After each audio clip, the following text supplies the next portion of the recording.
Fogarate en la radio con Ramón Colombo. Se titula Haití, nuestro reto. Haití está ahí, una república real de 27.000 kilómetros cuadrados. Tiene 12 millones de humanos, con un gobierno débil, pero que tiene como deber hacer valer las aspiraciones de los haitianos. Haití ha tenido un sueño por mucho tiempo pateado, pero sigue teniendo un sueño. Tiene una historia heroica y tiene también poetas esperanzados. Haití necesita el apoyo de un buen vecino, sensible ante su condición de pueblo derrotado. Si no vemos a Haití con ese espíritu, con la decisión de asumir un compromiso solidario, de nada servirá ningún tratado, ningún discurso retórico, ningún pacto con extraños.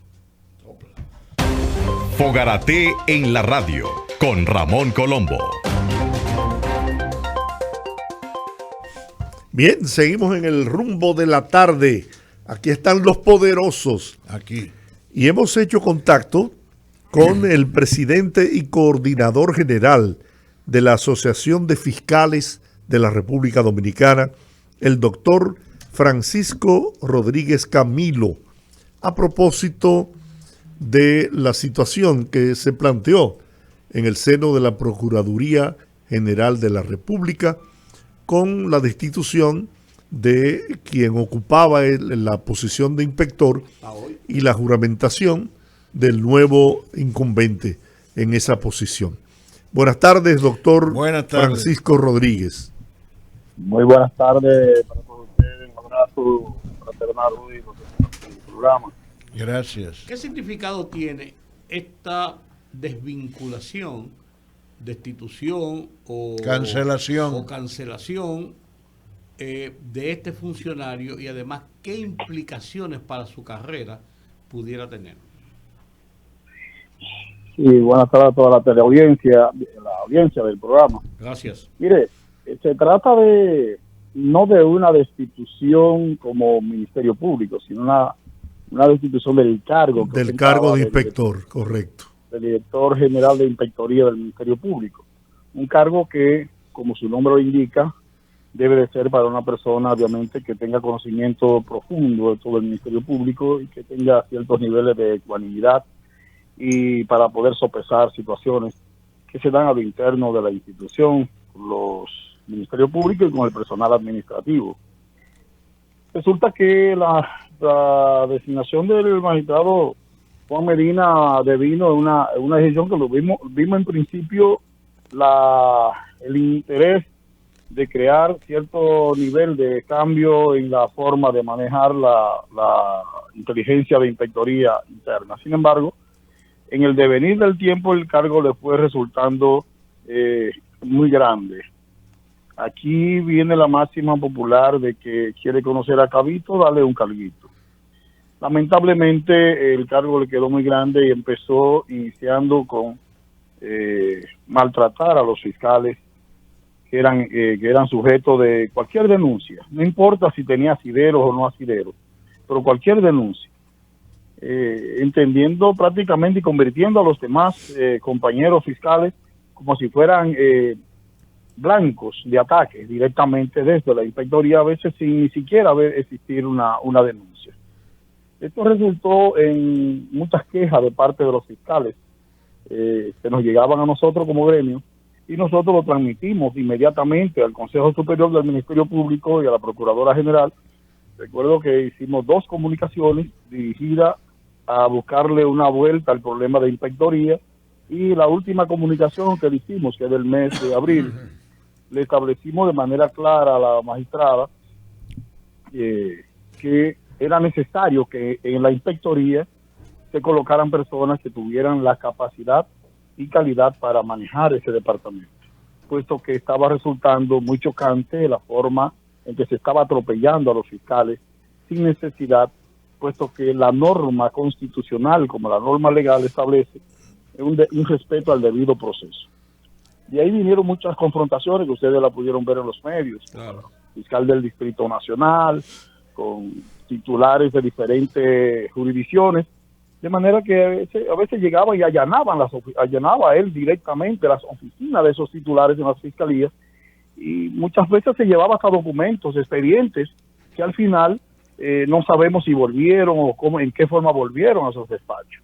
Un tema que ulteriormente el nuevo inspector tendrá la oportunidad de verificar. Pero el tema fundamental radicó inicialmente en lo que fue la publicidad de los datos y de nombres y de casos que eran investigados en la inspectoría, dado a los medios. Eso conllevaba una violación a lo que era el respeto a la dignidad del investigado.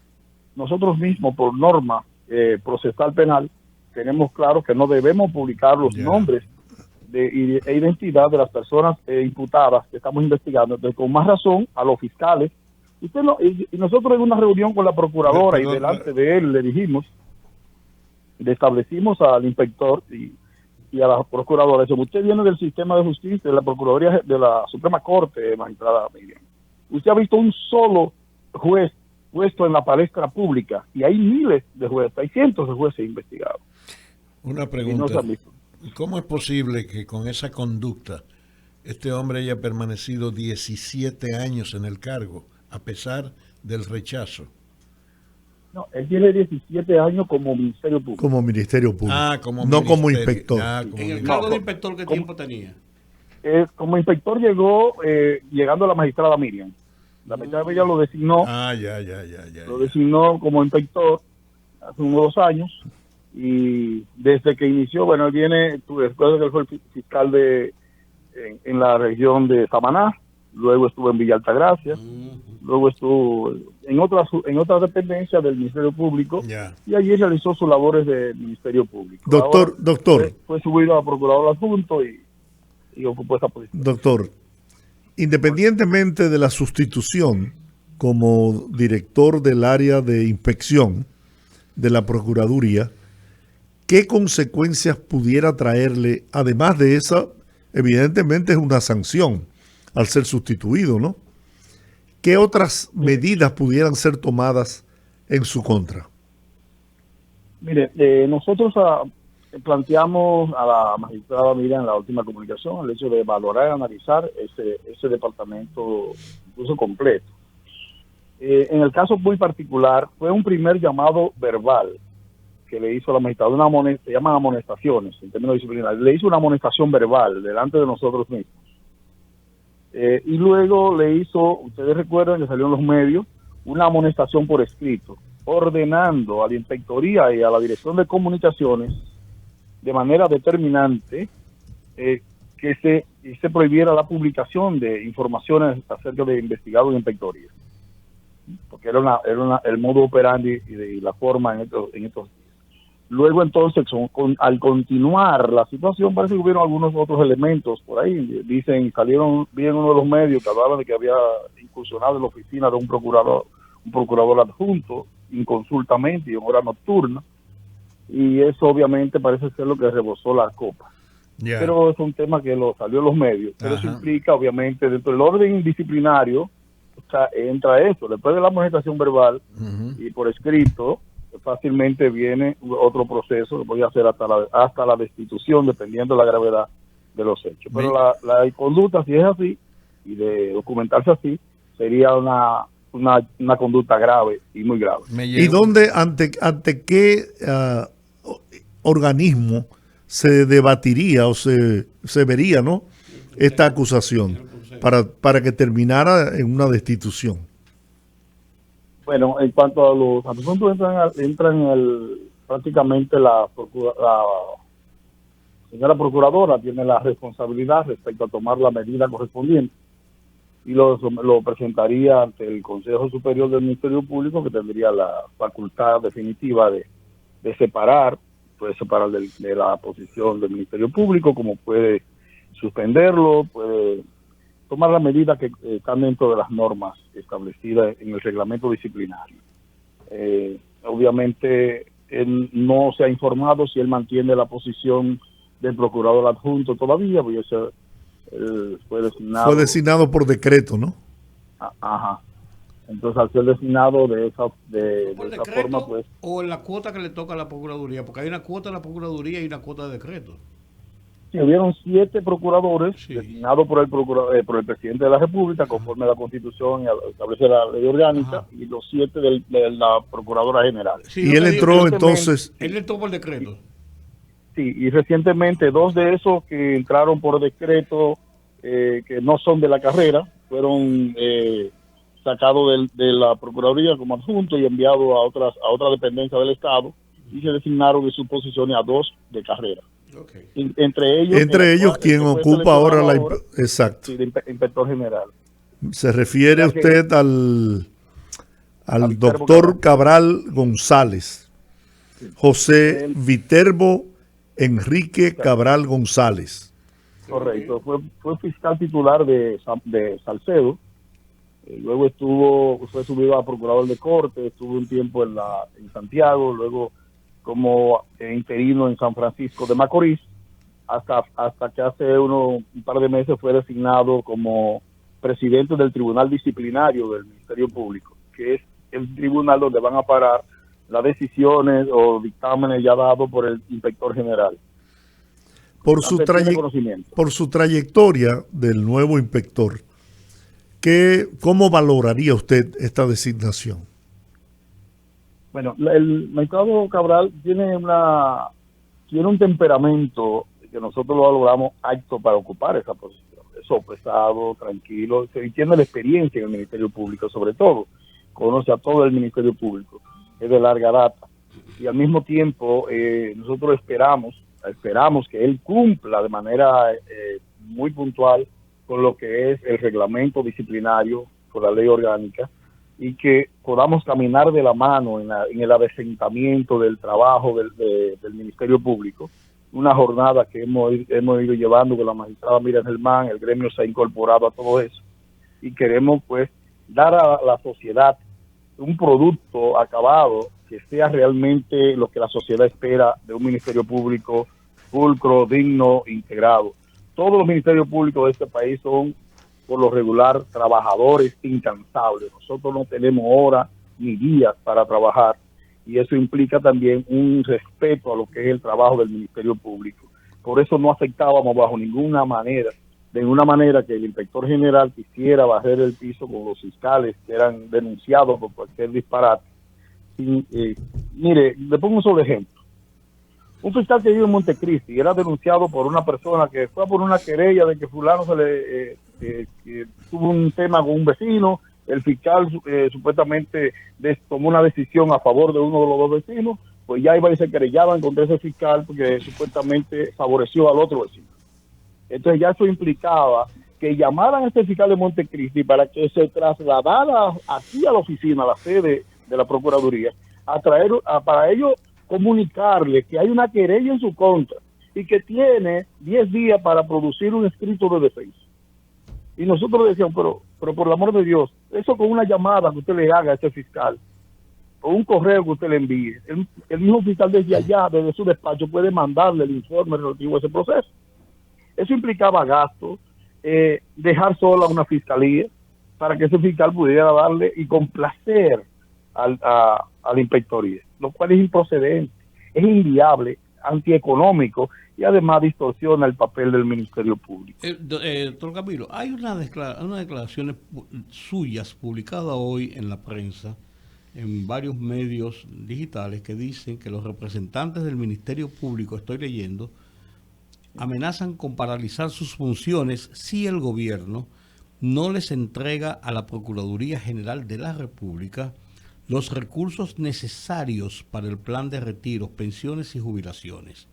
Además, que les sean igualados los salarios con sus pares del Poder Judicial, dejado de erogar la diferencia desde el 2003, según declaró el doctor Francisco Rodríguez Camilo, presidente coordinador general de la Asociación de Fiscales de República Dominicana.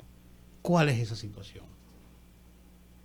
La ley del Estatuto del Ministerio Público, que es la ley 7803, establecía de manera muy precisa que el Ministerio Público designado en un tribunal determinado y en el nivel determinado, debe de ganar, o ganará, o devengará, decía exactamente, devengará el mismo salario que el juez que ejerce ante ese nivel o tribunal.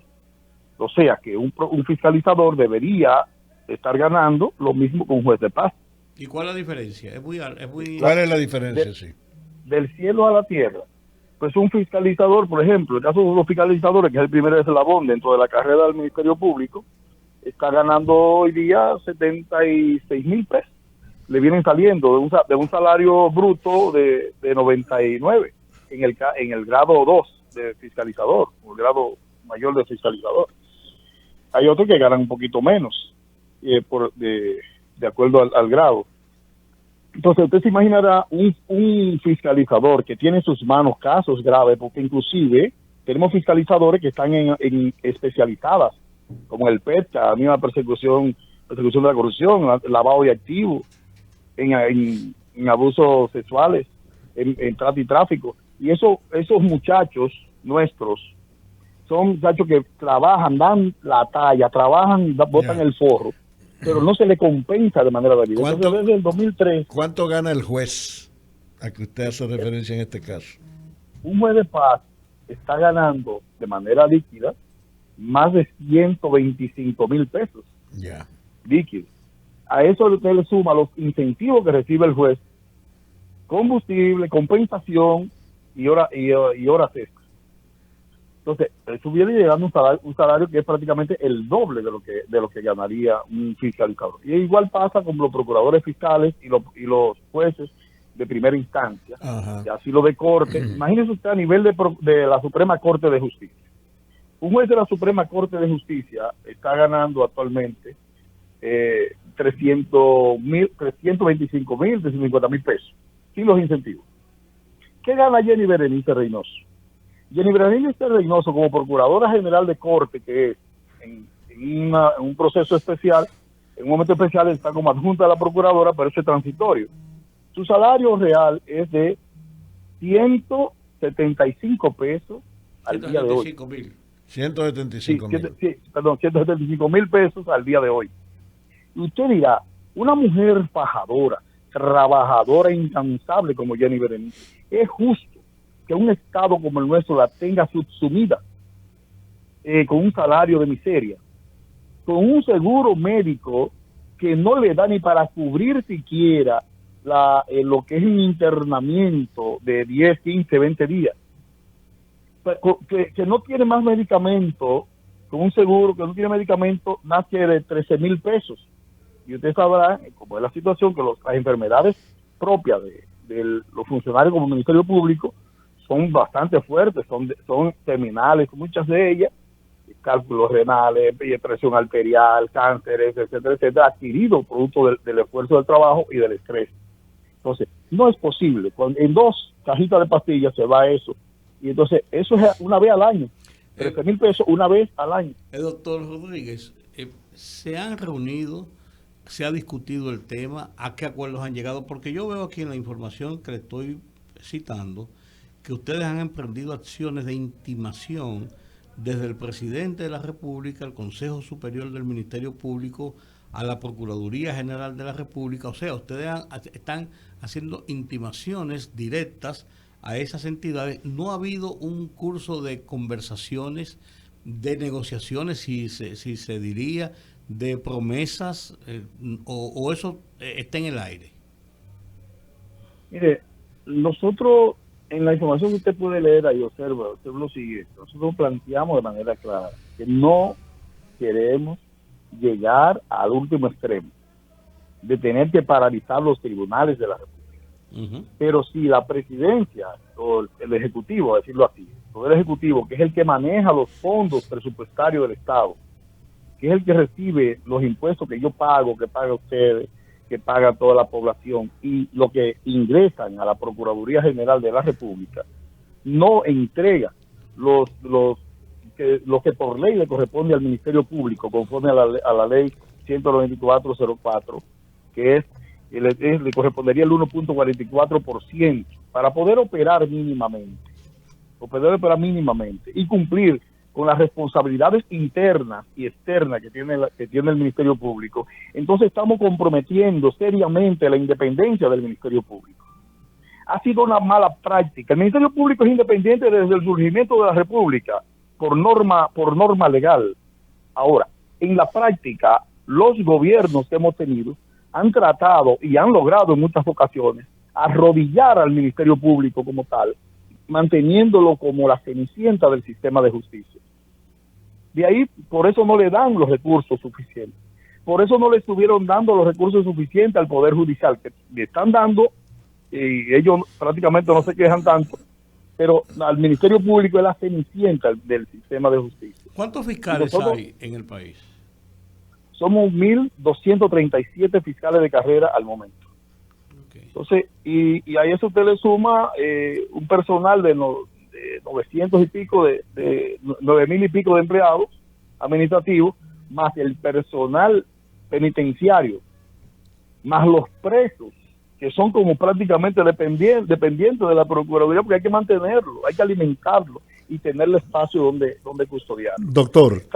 Trasladarlo. Todo eso implica un gasto de más del 50% del presupuesto del Ministerio Público, y no puede continuar eso así si no se le entrega el presupuesto al Ministerio Público como debe de ser, como establece la ley, porque no estamos pidiendo ni más ni menos.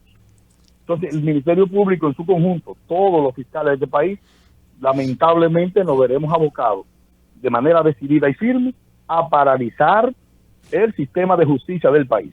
Los tribunales paralizados, este país no aguanta un día de parálisis judicial. Doctor. Y lo vamos a hacer, y para ello estamos coordinando con los jueces y vamos a coordinar con los defensores públicos y con los abogados del país. Y del mismo modo con la sociedad. Doctor, cuando usted dice que los gobiernos han arrodillado a los fiscales, ¿a qué usted se refiere? ¿Cómo arrodillan los gobiernos a los fiscales? ¿Obligándolos a qué? Mantener de rodilla al sistema de justicia es no darle su dinero, no darle lo que le corresponde por ley.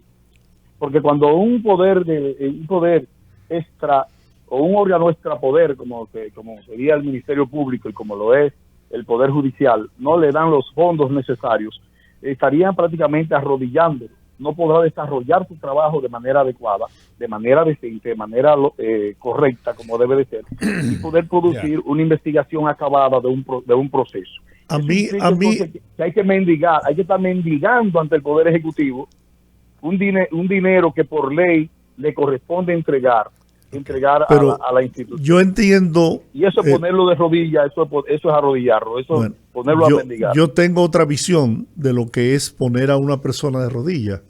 Es obligarlo a hacer lo que no quiere.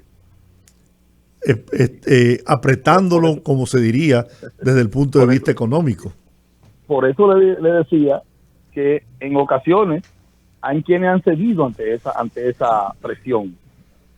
Y más que buscarle la solución y pelear con el Ejecutivo para que entregue los fondos o gestionar de manera firme y clara ante el Ejecutivo para que entregue los fondos, se han plegado a sus designios. Y obviamente al día de hoy usted lo ve pagando las consecuencias de eso. Por ejemplo, en este periodo de gobierno, donde se pondera el presidente, una de sus ponderaciones permanentes es el haber dado niveles de independencia al Ministerio Público, designando a personas sin ningún tipo de compromiso político partidario, diferente a lo que sucedía en anteriores gobiernos, ¿no? ¿Usted piensa que realmente eso representa algún nivel de independencia?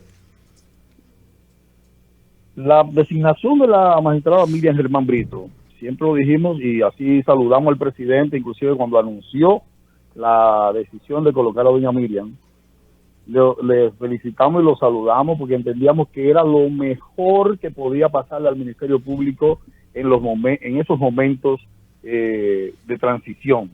Y en los momentos actuales todavía sigue siendo lo mejor que le haya podido pasar al Ministerio Público.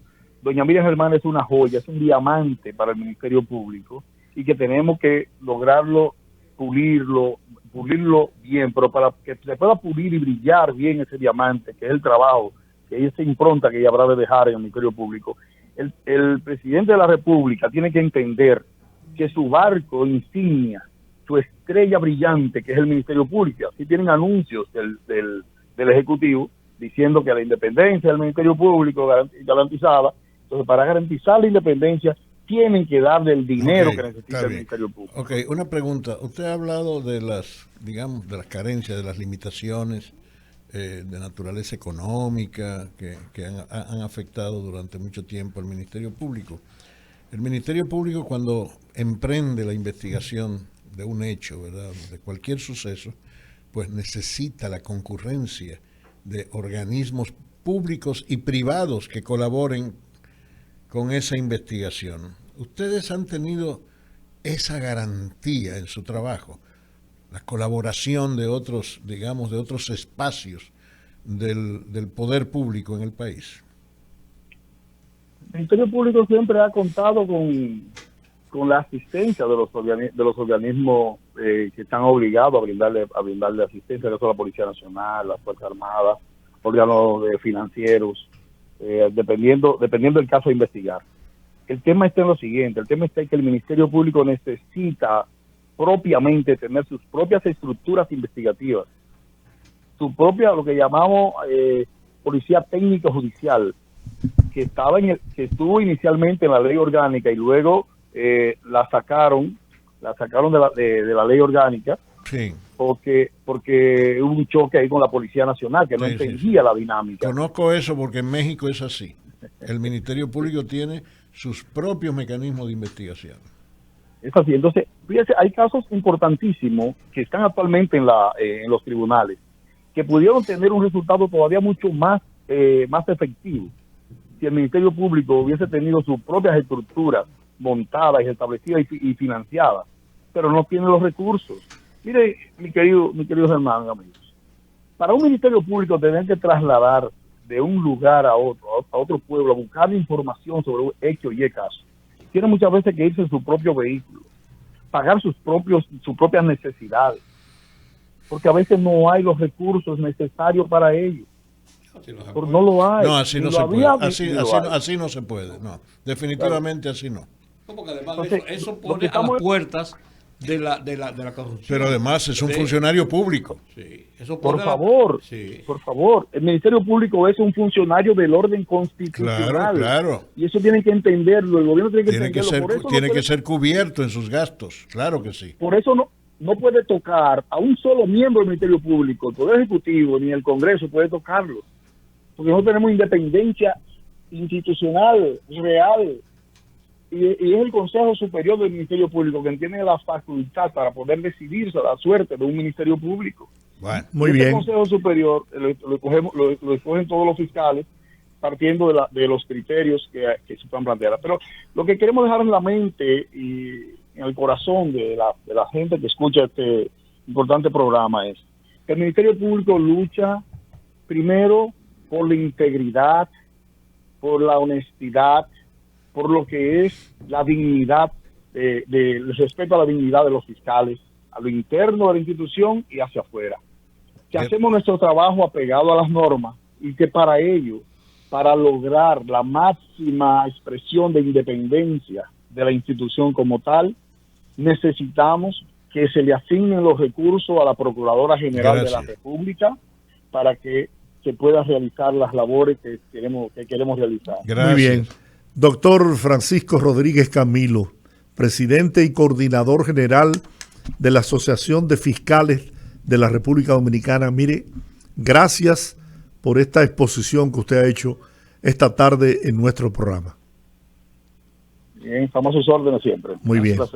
Vamos a la pausa, regresamos en breve. Este es el Rumbo de la Tarde.